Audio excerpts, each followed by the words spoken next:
Hi, everyone. Welcome back to another video from Tech It's Simple. In today's episode, I will be guiding you through how to download Coinomi application on your iPhone.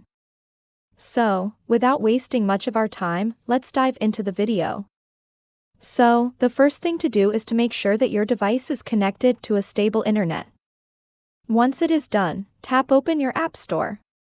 Now, go to the search box at the top and type in Coinomi Wallet and search. Look for the Coinomi Wallet application from Coinomi Limited and tap on the download button to start downloading the app on your iPhone.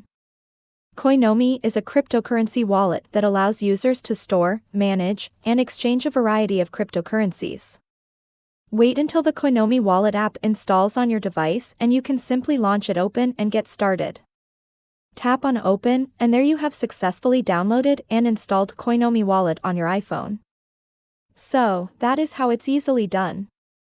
If you found the video to be helpful, go ahead and give us a thumbs up. Don't forget to subscribe to our channel by hitting the subscribe button.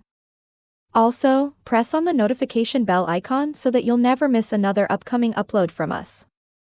I will be back again in the next video. Thank you for watching.